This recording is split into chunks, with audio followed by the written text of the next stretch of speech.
Hey everybody, it's Shelley Winters, 12:07 on a Saturday. You know what that means. It's time for the Car Guys with my friend and general manager of Butler Lexus South Atlanta. They are the best dealership in the world. Is where I got my Lexus. Kevin, are you there? How are you, my friend? Man, I'm here and I'm great. I'm ready for a good day today. Absolutely, absolutely. So let's start off. We usually start the show. Oh, let me give out the number. This show is designed for you to give us a call and ask any automotive questions that you may have. The phone number is 404-872-0750, 1-800-WSB-TALK. So Ford has yet another recall, and this is a big one. Tell us about it. Well, this is the whopper of recalls right here. 1.4 million F-150 trucks. And it's 2015 to 2017 primarily. And this one kind of makes me look like the jester or the fool on this one, because this is actually and I've been beating up the manufacturers on these 9 and 10 speed transmissions. This is actually on their 6-speed transmission, which is the one I like and recommend. But it's not the transmission that's the problem. It's a faulty signal, sensor signal. So it's an easy recall, but they'll fix it, and the transmission itself is still a better transmission. So don't get upset. It's nothing crazy. But 1.4 million vehicles is a ton of trucks. It is a ton of trucks. Now, what happens for those listening to us right now who have a F-150? What do they do between 2015 and 2017 model years? What do they do?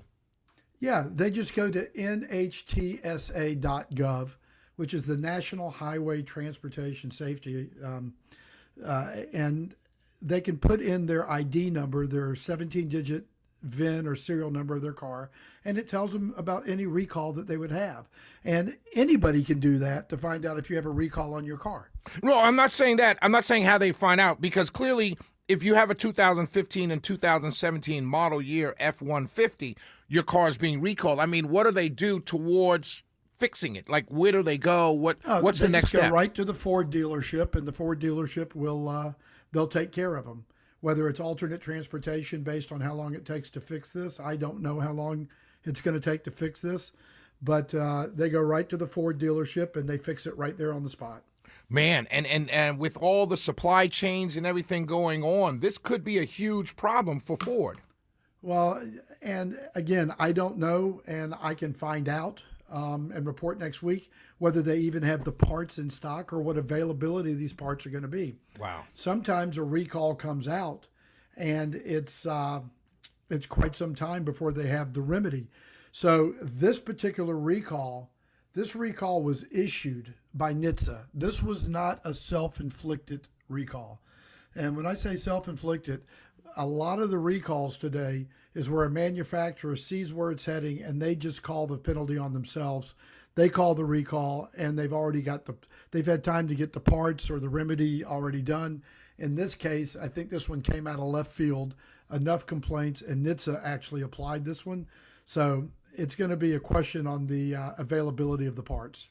Wow, that's crazy. Now, advertising. The FCT, I'm going to, read the headline. The FTC warned 97 dealers about advertising.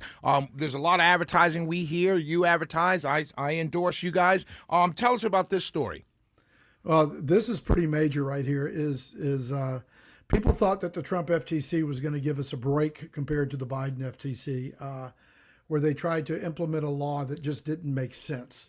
Well, this administration is making a lot of sense in what they're going after. And they're not trying to fix a global problem. They're trying to fix real problems and not invent problems. And the real problem is bad advertising. So I happen to know Mike Lindsay pretty well. He's a dealer up in the Mid-Atlantic and Northeast. And he just got hit for a $3.1 million fine. And he has to reimburse $75 million to customers in multiple states across. He owns a lot of dealerships. And it's deceptive advertising. And I'm going to give you some examples. If a dealership is advertising a car at a really good price and you get there and they've added a bunch of garbage to this car, whether it's door edge guards and whatever, a grill or whatever they want to put on it, a tow, something to tow or whatever that you don't want, they're falsely advertising that vehicle. Gotcha. Equally, that's one thing that people did during COVID.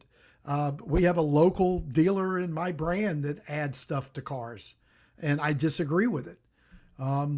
If a customer, give the customer the option, if they want to add it, they add it. But to preload all this stuff on cars, I'm not a big fan of that. It allows, so I'm going to advertise the best price and the right price every time.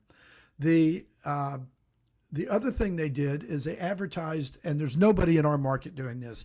The South Florida market and Tampa market and the Northeast, imagine that from New Jersey and Delaware and New York, right? So they're advertising this like a used car, or in my case, what we call L-Cert or L-Certified, a certified used car. And you get there at a price, and to that, they go, this is the price. And then we spent $2,800 in reconditioning on this car. You have to pay that. And then it's another $1,800 for the certification fee. You have to pay that. And this is just all nonsense. If you show up at a dealership and they add anything other than their doc fee and the government fees, and everybody has a documentary fee. This is Georgia. It's legal. CarMax is $899.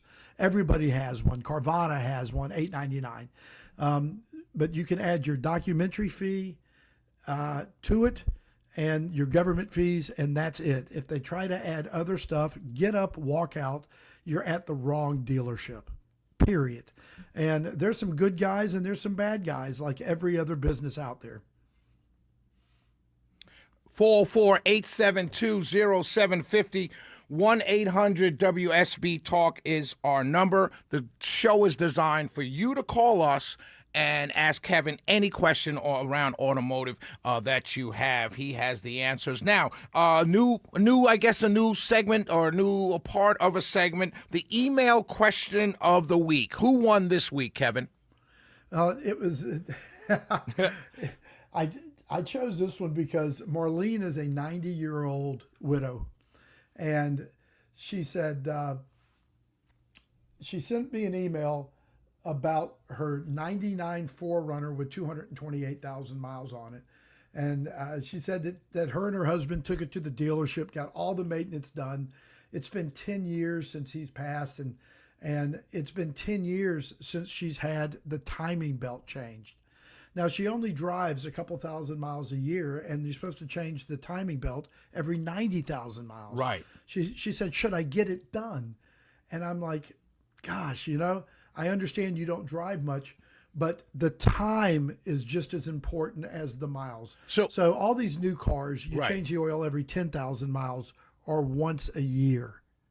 Okay. Oh, okay. So the timing is everything. Now, she has a timing belt. Now, when you say, before you go any further, Kevin, I want people to understand, when you say the timing, you're talking about the time between repairs, not the timing belt. Okay. Well, no, I'm actually talking about, there's a thing in her car called the timing belt. Okay, go ahead. And from there, the cars either have a timing belt or a timing chain. Right. The chain obviously lasts longer than the belt, but the belts are the way most cars are. And it runs your alternator, your air conditioner. Everything runs off of this belt. So here she has a 10-year belt or a 14-year-old belt. It was last done in 2010. And it's rubber. It's got cracks, and it's aging, and it's weakening, and the hot and the cold. So the years matter as much as the time. So you should change one about every 5,000 miles. I mean, about every 6 years, every 7 years, or at the least every 8 years, and every 90,000 miles on that model. Some models, they say 100 to 120. And if not, if that goes off, it could be catastrophic. It could jump time. There's a lot of different things that could happen. Right. So So the amount of time in between your maintenance and services is as important as the actual mileage that you drive. That's the point. Yep, that's a good point. And most of us don't even think about that, particularly for the a retiree like Miss Marlene, who doesn't drive her car a lot. Kevin, would most dealerships, is that part of the 100-point? I know a lot of dealerships have what Butler has, that 100-point inspection. The timing belt, is that something that you look at? How would we know if we're approaching that 90,000 miles? How do we remember for our timing belt? Well, we are going to, first of all, if you go to a dealership, we have all of your records in our DMS, which is our operating system, which is good. And then also Toyota/Lexus is going to have all of those records, which is very good for your warranty. But we are going to inspect it with what we call an MPI, which we do on every car, and then have a video or photographs of it. And we're going to look at this belt, and we're going to tell you that it has cracks and is wearing, or the mileage and the time is there. So please heed these warnings, and when it's time to fix it, please go ahead and fix the car. 404-872-0750, 1-800-WSB-TALK. Give us a call with all of your automotive questions. We will be right back.